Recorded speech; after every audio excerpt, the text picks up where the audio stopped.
शिव महापुराण की विद्येश्वर संहिता में श्री शिवाय नमस्तुभ्यम ये लिखा। लोगों ने भले विरोध करा कि ये श्री शिवाय नमस्तुभ्यम ना जाने कहां से मंत्र लिया है। विरोध करने वालों का तो काम है, विरोध करते रहेंगे, 24 घंटा बोलते रहेंगे।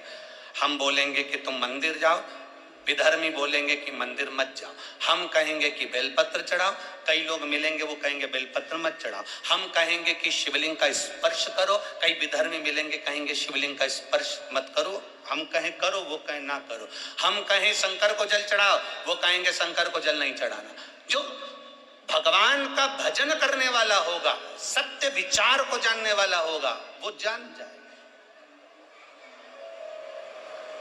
शिव महापुराण की विद्येश्वर संहिता में श्री शिवाय नमस्तुभ्यम, कभी मौका मिले तो अपने घर में गीता प्रेस गोरखपुर की शिव पुराण लाकर पढ़िएगा। उसमें लिखा है श्री शिवाय नमस्तुभ्यम, बोलने वाले का केवल मुख का दर्शन कर लो तो हमारे 1000 अश्वमेध यज्ञ का फल प्राप्त हो जाता है और कितने भी पाप करे हो वो नष्ट हो जाते हैं। ये विद्येश्वर संहिता में लिखा है।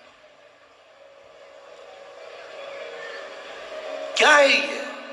तो कहा श्री शिवाय नमस्तुभ्यम, ओम नमः शिवाय, नमः शिवाय, राम नाम, कृष्ण नाम, ये सब हमारे जो गुरुओं ने हमको दिए हैं, वेद व्यास जी ने, तुलसीदास जी ने, वाल्मीकि बाबा ने जो हमको दिए हैं, ये मंत्र साधारण नहीं है। ये हमारे को भगवान का मोबाइल नंबर दे दिया है कि बस इस नंबर को दबाना, भगवान से बात हो जाए। इसका स्मरण कर लो। जब जब हम मुख से नमः शिवाय कहते हैं, जब जब हम मुख से श्री शिवाय नमस्तुभ्यम कहते हैं, जब जब हम मुख से ओम नमः शिवाय कहते हैं, जब जब हम मुख से राम नाम कहते हैं, जब हम मुख से भगवान कृष्ण का नाम लेते हैं, तब यह अंदाजा लगाना कि आप भगवान को मोबाइल डायल कर रहे हो, उसका नंबर लगा रहे हो और तुम जपते जाओ, जपते जाओ, जपते जाओ। जब तुम्हारा फोन कोई नहीं उठाता तो तुम लगाते जाओ,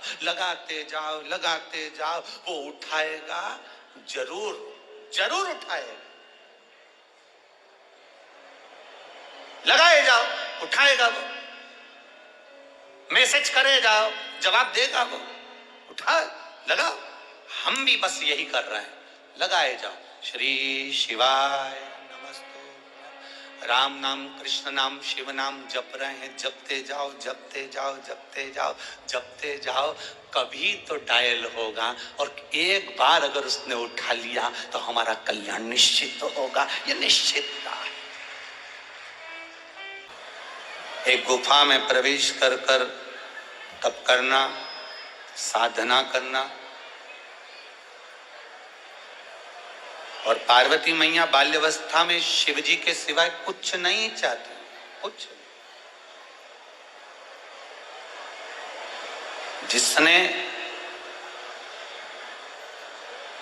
देवाधिदेव महादेव को मांगा है उसको दूसरे कुछ मांगने की जरूरत नहीं।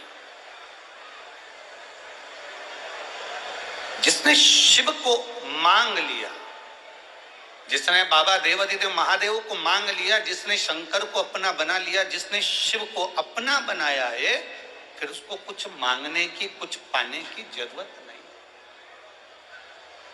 बस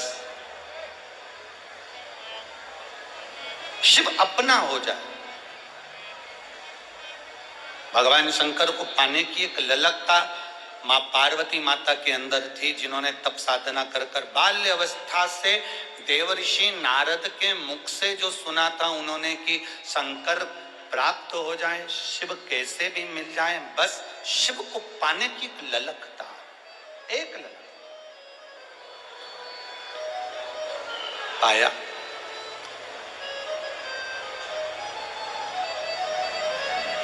पर पार्वती मैया के तप करते हुए देखकर, माँ पार्वती के तप करता हुआ स्मरण कर कर माँ पार्वती जी की बड़ी बहन गंगा मैया,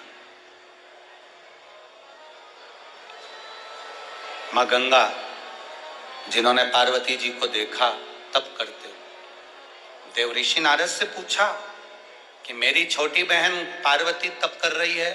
तो गंगा जी ने पूछा कि आप बताओ कि ये तप क्यों कर रही है। देवऋषि नारद ने कहा कि गंगा मैया, पार्वती मैया जो तप कर रही है, उसके तप करने का केवल एक कारण है, शंकर भगवान की अर्धांगिनी बनना, शिव को प्राप्त करना।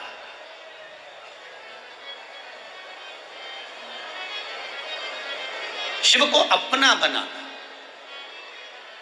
गंगा मैया ने कहा कि हम तप करने से, साधना करने से, शिवलिंग का पूजन करने से, पार्थिव पूजन करने से क्या बाबा देवाधिदेव महादेव हमें अर्धांगिनी के रूप में स्वीकार कर लेंगे?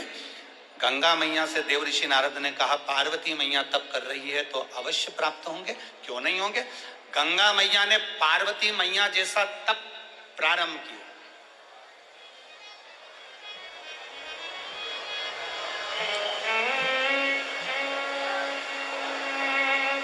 अब ऐसा तप मां गंगा कर रही है, ऐसा तप कर रही है, तेज शिव महापुराण की कथा राजगढ़ को चल रही है।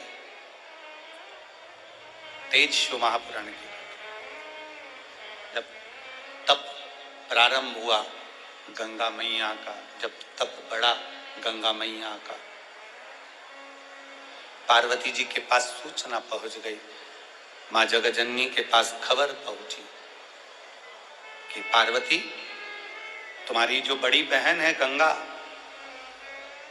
वो गंगा शंकर की आराधना कर रही है और उसकी आराधना करने का जो तरीका है बिल्कुल तुम्हारे जैसा है।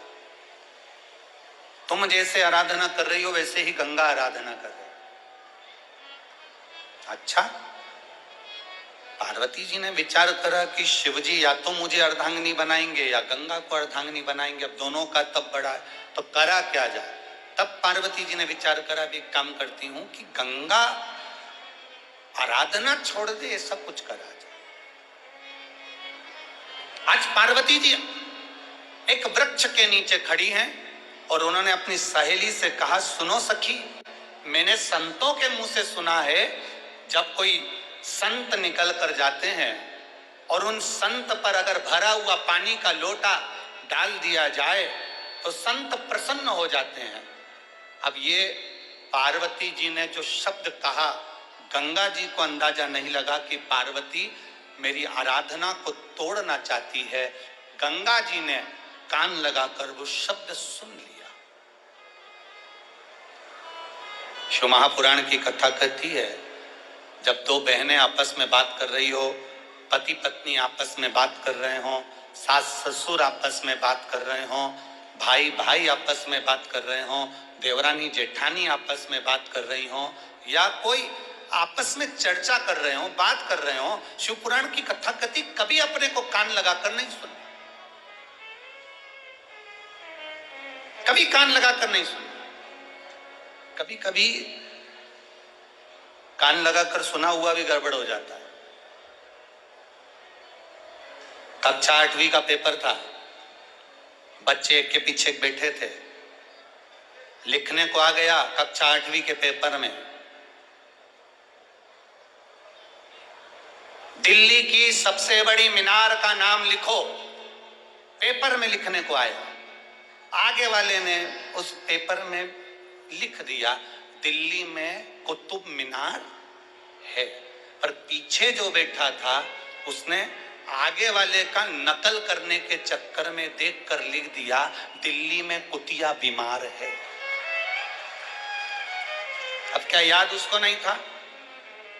याद तो उसको भी था, उसके भी स्मरण में था कि दिल्ली में बड़ी मीनार कुतुब मीनार है, पर आगे वाले का देखने के चक्कर में गड़बड़ हो गया। कभी कभी हम जब कान लगाकर सुनते हैं तो गड़बड़ हो जाता है। ये तो पार्वती मैया ने अपनी सखी से, सहेली से एक हास्य व्यंग में कहा था कि संत पर पानी डाल दिया जाए तो वो प्रसन्न होकर वर दे देते हैं, पर गंगा ने उसको धारण कर लिया और संतों की टोली जब निकल कर गई, गंगा मैया ने एक लोटा जल भरकर संत पर फेंका। जैसे ही संतों पर फेंका, संतों ने क्रोध कर दिया और क्रोध कर कर संत बस क्रोध करे और क्रोध कर कर संतों ने श्राप दे दिया, हे गंगा, तो हिमालय राज की बेटी होकर, बड़ी पुत्री होकर तूने हम संतों का अपमान करा है गंगा, हम तुमको यहीं पर श्रापित करते हैं गंगा, हम तुम्हें वचन देते हैं गंगा कि तुम अब स्त्री का स्वरूप छोड़कर जल के स्वरूप में बहोगी अब तुम स्त्री नहीं,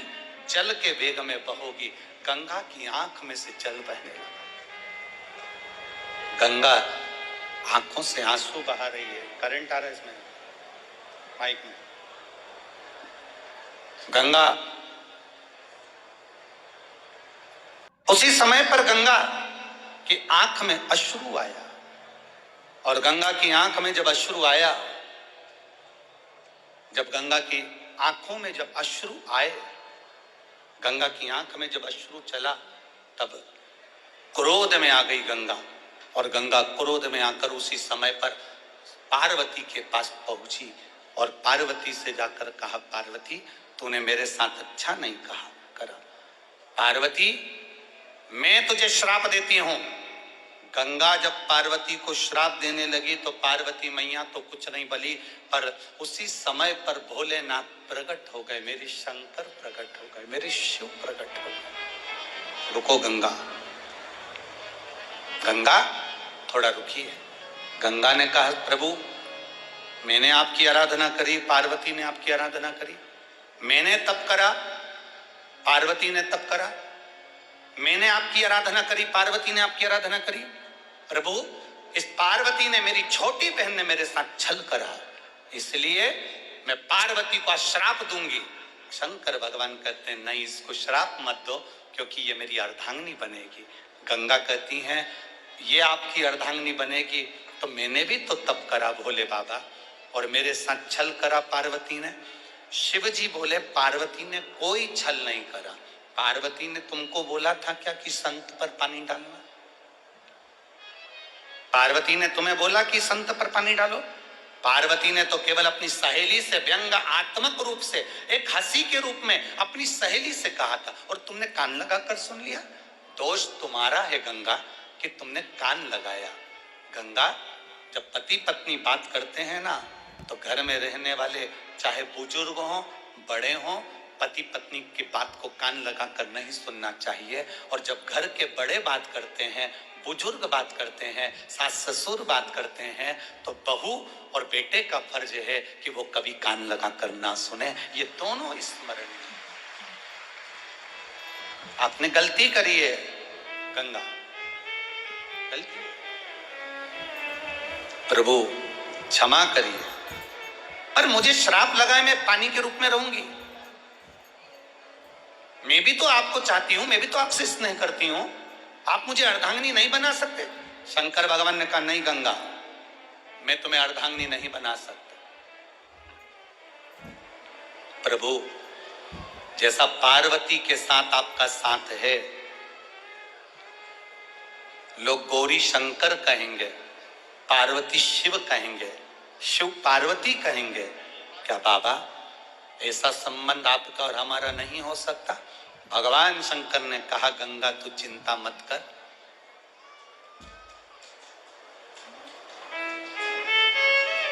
मेरा तेज, तेज शिव महापुराण की कथा का वर्णन है। मेरा तेज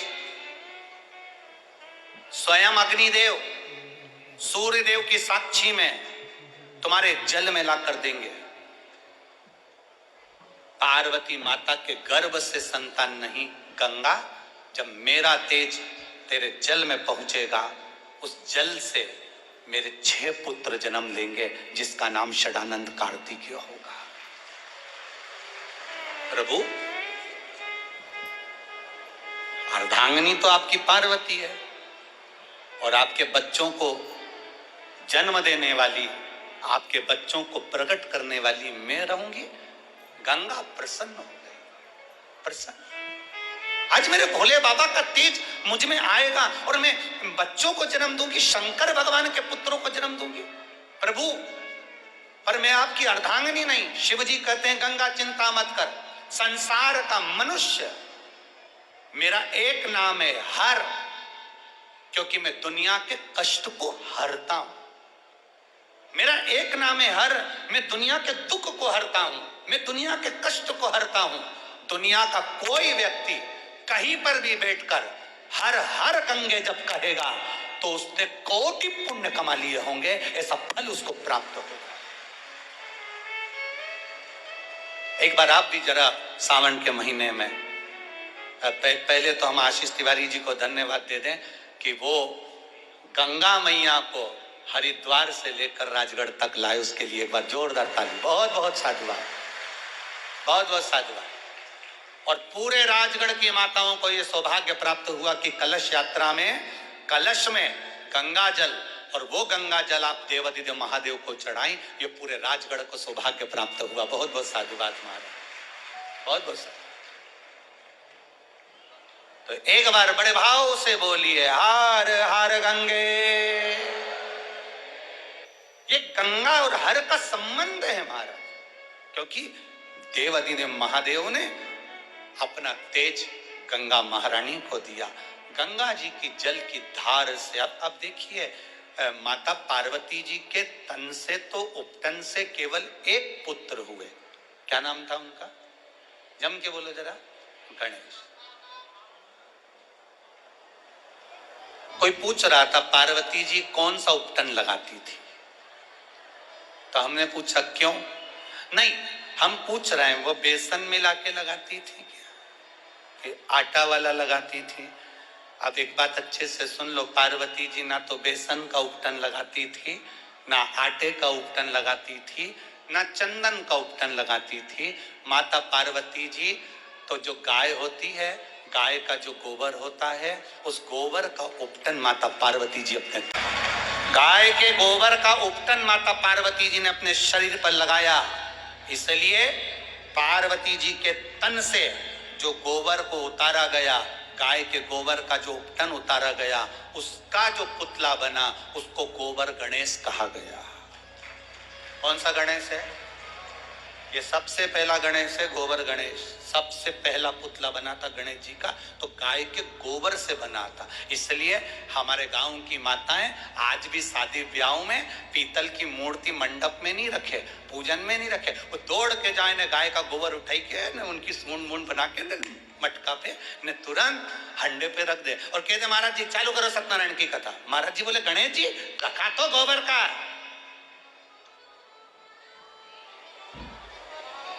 गोबर का गणेश रख दिया। पार्वती जी ने जो उपटन, तो पार्वती जी के इस शरीर से तो केवल एक पुत्र हुए, पर गंगा जी के जल से 6 पुत्र।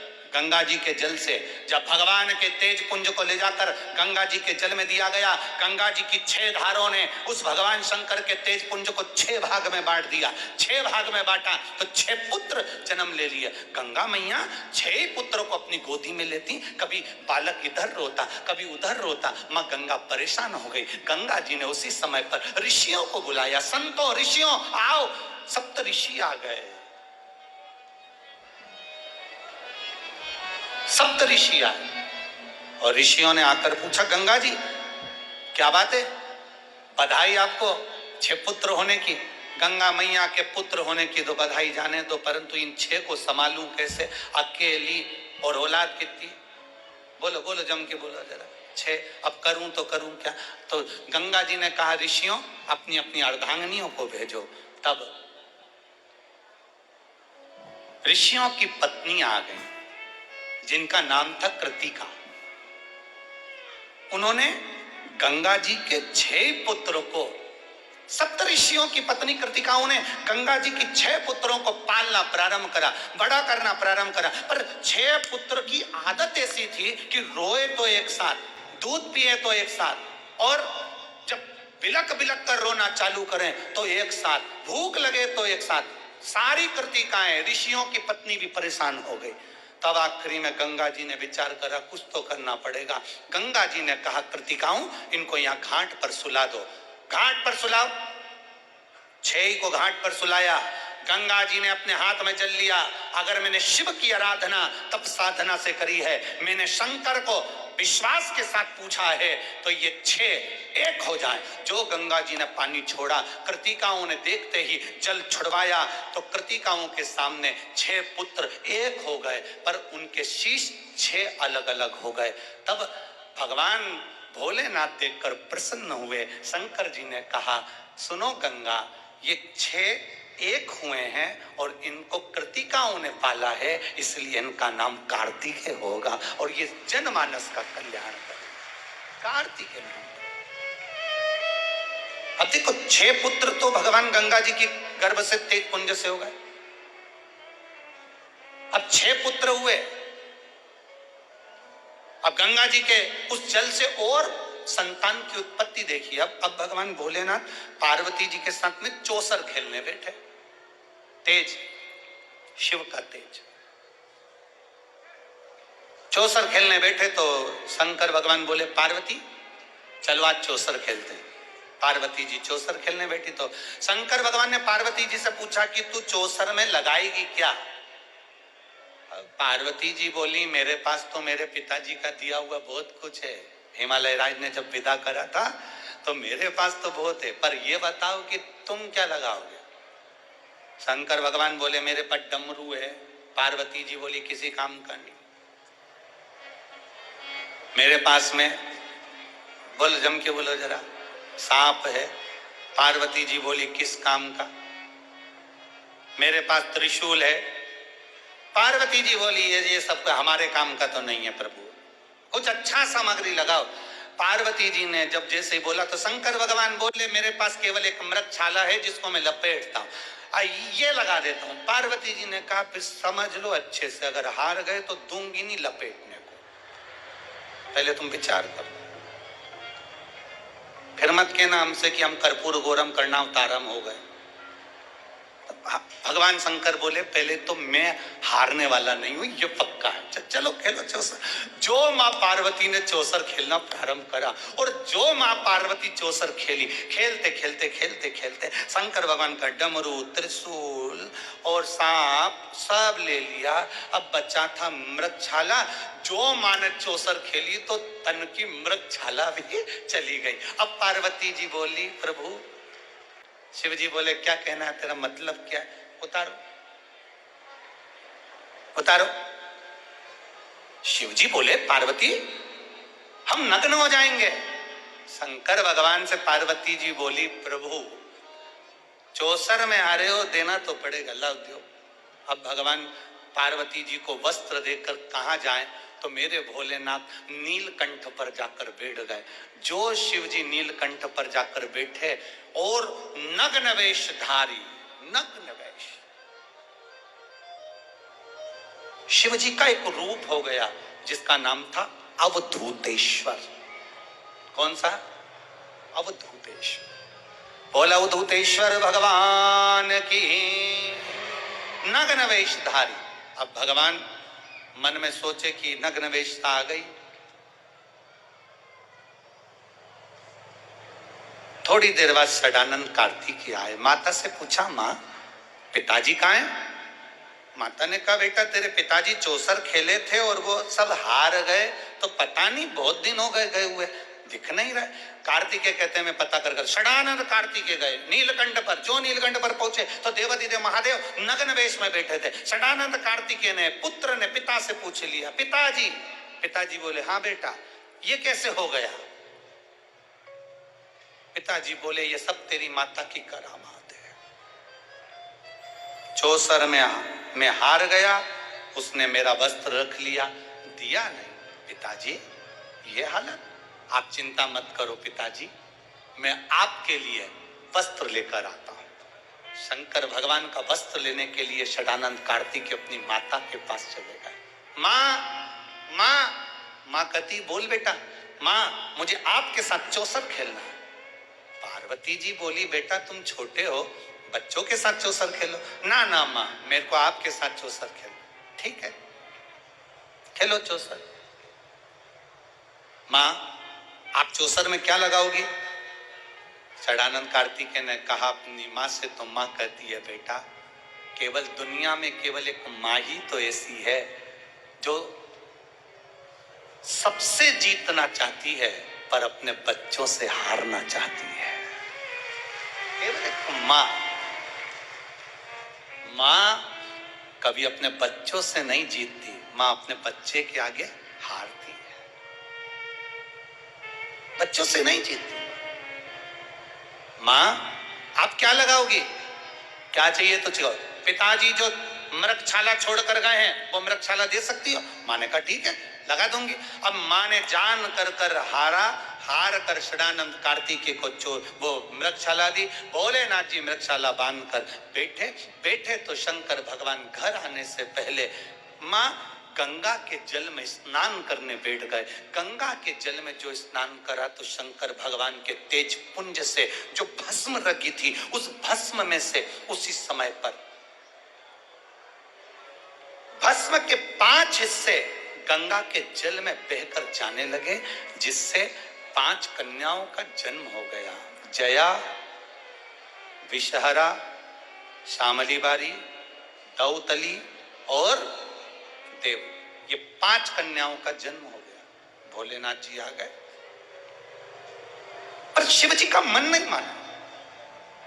शंकर भगवान के तेज पुंज से षडानंद कार्तिकेय हुए। शंकर भगवान के तेज पुंज से भगवान शंकर की 5 बेटियों ने जन्म ले लिया। जब ये 5 बेटियां जन्म ले ली, शंकर भगवान का मन नहीं माना, क्योंकि बेटा मां को प्रिय होता है और बेटी, बोलो बोलो जम के बोलो जरा, बाप को प्रिय होती है। सबसे ज्यादा प्रियता बेटी की पिता से होती है और पिता की बेटी से होती है। वो स्नेह करता है बाप अपनी बेटी से और बेटी अपने बाप से स्नेह करती है। ये प्रियता।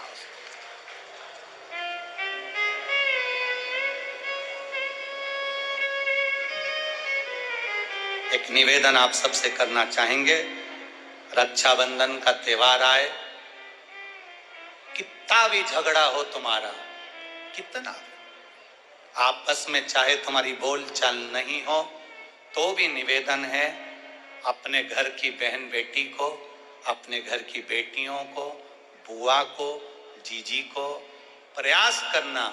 जितनी माताएं बैठी है आपसे निवेदन करेंगे, भाई भले फोन ना लगाए, भाई भले लेने ना जाए, पर एक फोन तुम्हारी तरफ से अपनी अपनी ननंद के पास जाना चाहिए। बुलाओ उसको,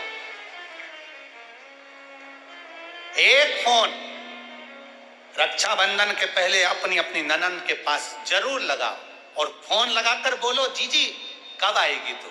सुन, साड़ी माड़ी लेकर मत आना, या अलमारी भरी पड़ी है, मेरी साड़ियां पहन लेना। क्यों? किस लिए? कारण क्या है? क्यों? माता लक्ष्मी जी ने जाकर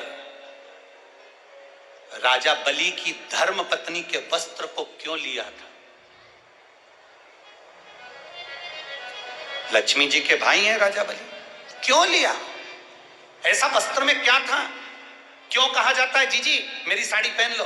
क्यों भाभी कहती है ननंद से, लो मेरी साड़ी पहन लो, लो मेरी साड़ी पहन लो? क्यों कहती है? 3 काल को हरने वाले होते हैं।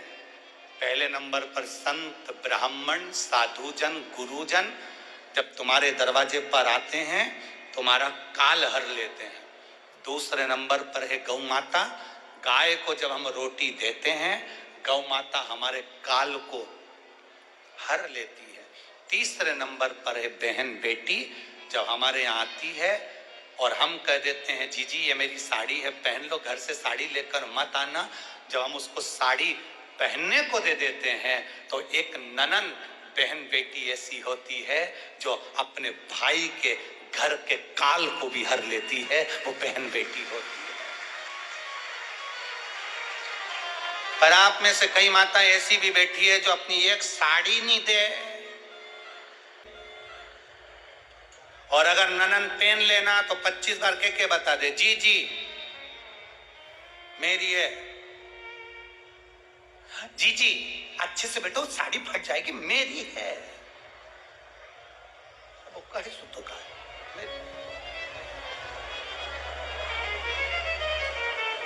करो तैयारी राजगढ़ वालों, अपने अपनी नंदों को, अपनी अपनी बहन बेटी को रक्षाबंधन से पहले एक फोन लगाकर कहना जीजी तेरी याद आ रही है, आजा जरा जल्दी आना, 2 दिन पहले आना, अपने बच्चों को लेकर आना और हमारे घर का भंडार भर कर जाना। तेरे आने से हमारा भंडार भरा है, तेरे आने से हमारा भंडार। कितना भी झगड़ा हो, भले बोलचाल नहीं हो, तुम्हारी लड़ाई हो रही हो, झगड़ा हो रहा हो, तो भी मेरा निवेदन है, एक बार अपनी नंदों को फोन जरूर लगाना, एक बार जरूर कहना। क्या विचार है रे राजगढ़ वालों?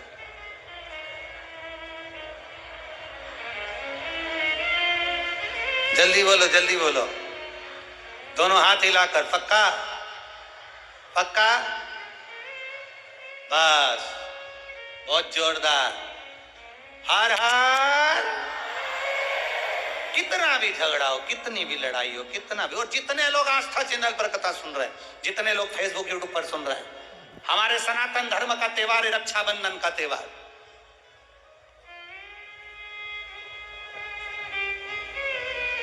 खुश होकर मनाइए।